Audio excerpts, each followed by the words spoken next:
Hi folks, you've Tacitus today at your Pushback channel, and thank you for joining this audio live stream.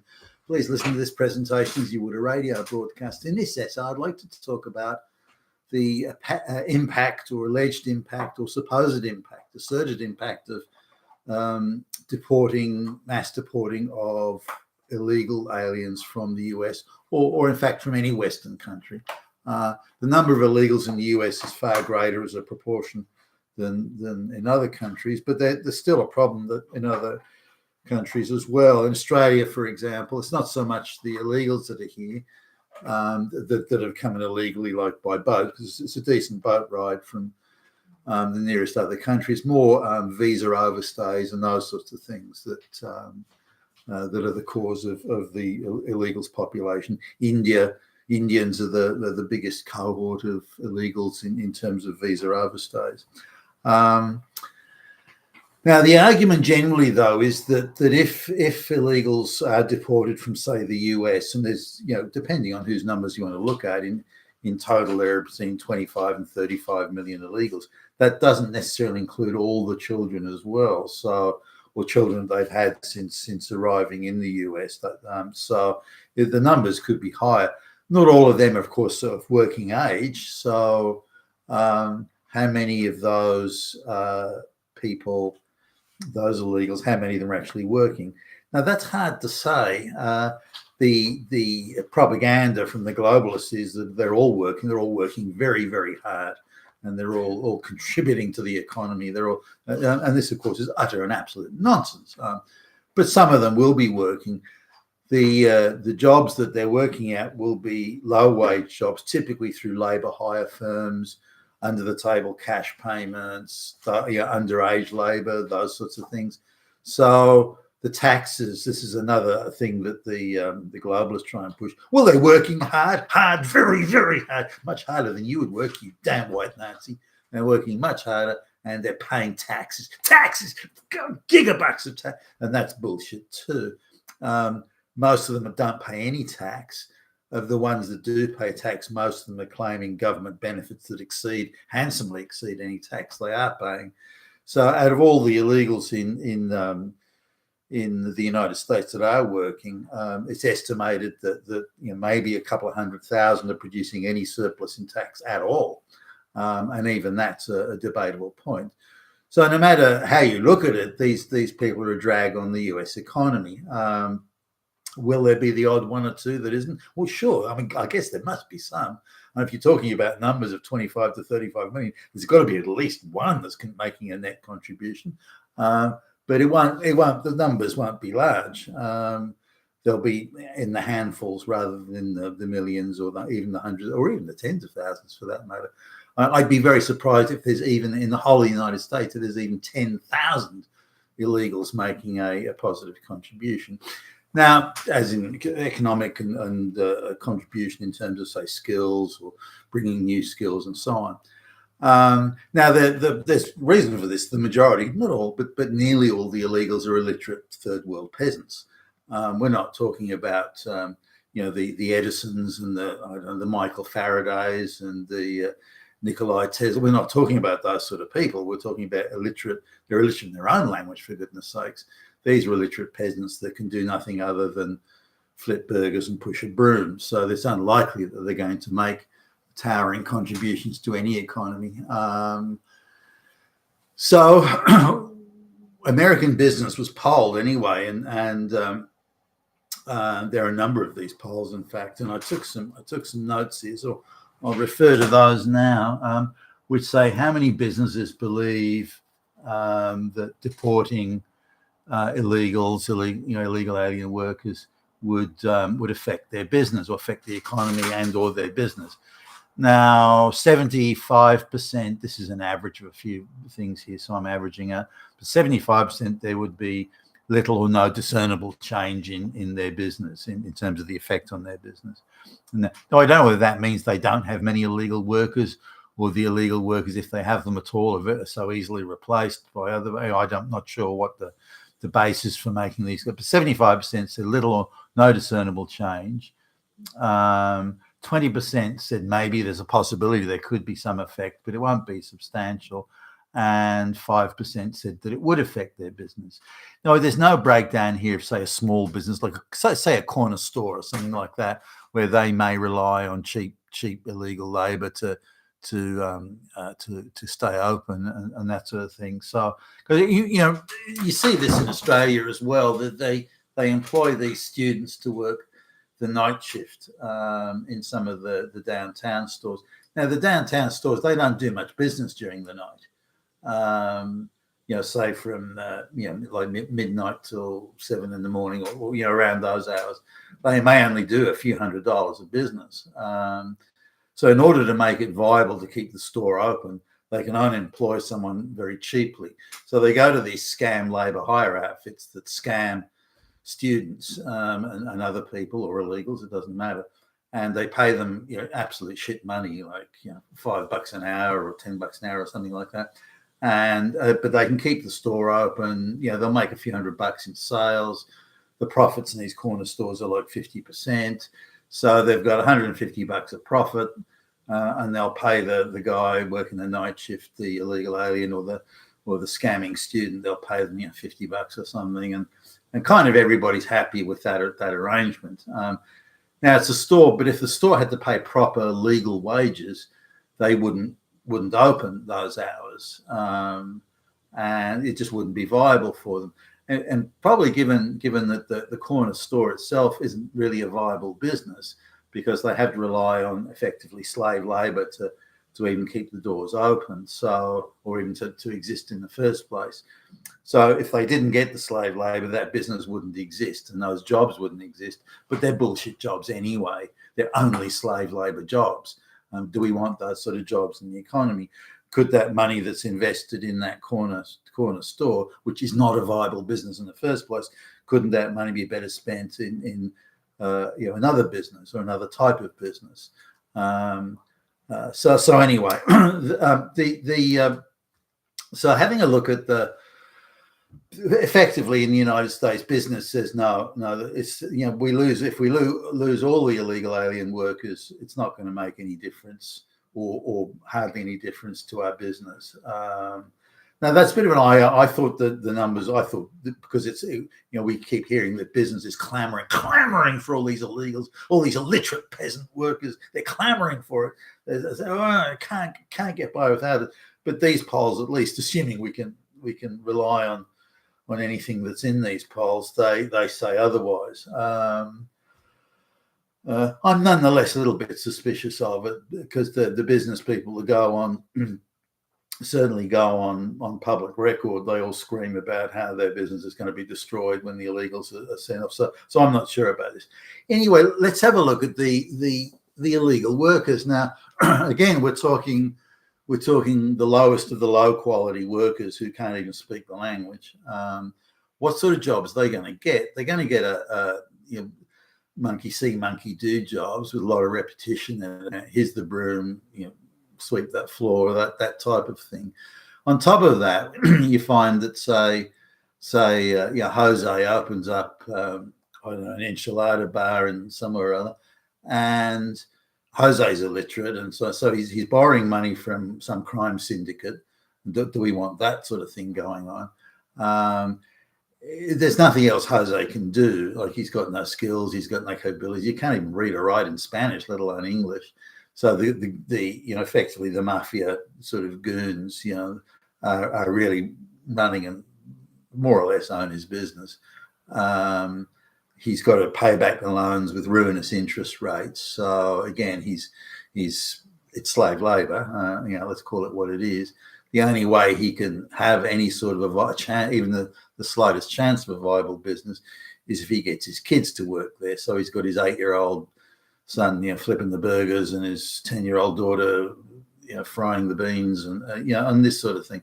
And then he's got to bring in other illegals, like he's got to bring his wife's, sisters, cousins, aunts, or something, and that sort of stuff. So it creates a web of illegality, not because there's any need, or as in material need, just because the guy's got a non-viable business and he has to have free labor to make it work, or have any chance of it being. So that's where a lot of these illegals are working. They're working in non-viable businesses. so that shouldn't exist in the real world anyway. And of course, the guy ekes out a relatively meager living in the overall scheme of things. The odd one or two will do okay, but I see that all over every third world country I go to. An endless array of street vendors cooking food and so on, and they're run by the mafia. They got to hire their carts from the mafia. They got to buy their food from mafia distributors. They've got everything's controlled by the local goon squad mafia. And this is how some of these people eke out the meager existence that they do. Then they come to a first world country and try and replicate that same scenario. Now, whether you're completely unskilled and literate in the third world or in the first world makes no difference. You're still unskilled and illiterate. So they come. What loss to America or any Western country with these, an advanced first world economy? What loss are they? Now we have in the West an artificial economy that exists, and whether it's take out food shops or cafes or I don't know, nail painting salons or whatever it is. But these are all non-viable business. None of these businesses are viable in the real world. They've got this artificial peasant labour force that's paid well below the legal rate. But because Western governments are just looking the other way on all this, then this sort of illegality and use of slave labour is being ignored. Now, also a large area of scam, and this isn't illegalness, it's illegal behaviour rather than illegal aliens, but it needs to be clamped down, and I believe, is the amount of students. Now, Indian and Chinese students in particular, others as well, but given Indians and Chinese are the biggest cohort, then or people from the Indian subcontinent, they could be Pakistani, for example.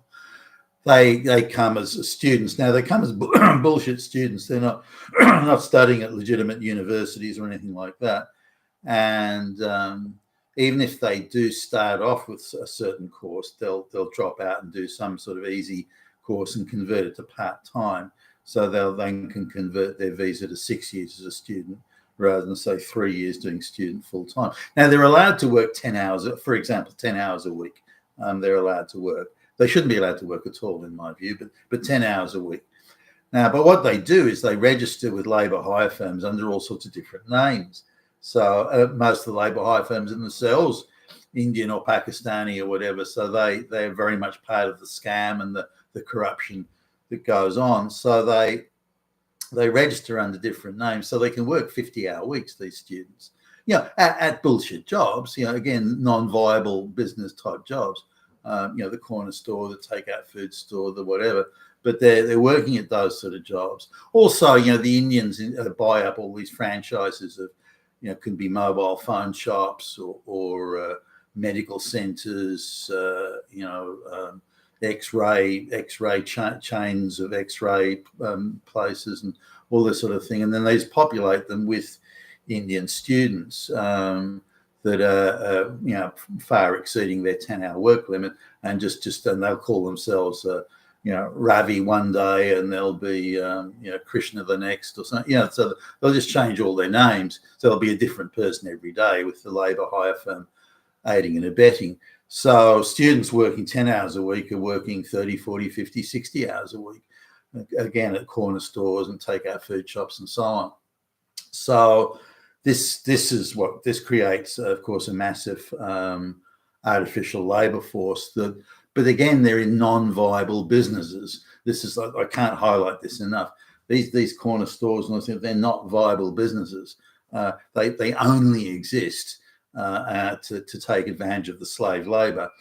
Now, on top of that, the labour hire firms will bring in workers from India and China and so on, and they'll package up the salary, so the income, so that they're paying them the legal wage, so that legal wage of whatever it is, but then they deduct money for accommodation, they deduct money for transporting them out to Australia, they deduct money for training them, they deduct money for their food, and so on. So at the end of the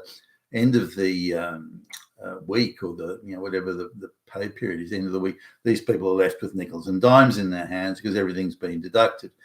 Now they also, of course, will undertake. So we'll send $20 a week US back to your family in Bangladesh. And now 20 US dollars in Bangladesh is like, it's serious money. And if you're the person in the village to say, well, my daughter's, my son's working in a first world country in Australia, white country, has to be a white country, a first world white country, and they're sending back money, and that person is now the king of the village, the triple king, the mega king of the village. They're a respected person. I mean, and the people in the village show them respect, and so this has got a huge sort of wider social implication to these people. So the fact that little Ravi's living, eight people to a small bedroom, on bunk beds, and working 7 days a week, 12 hours a day or something, who gives a flying fuck?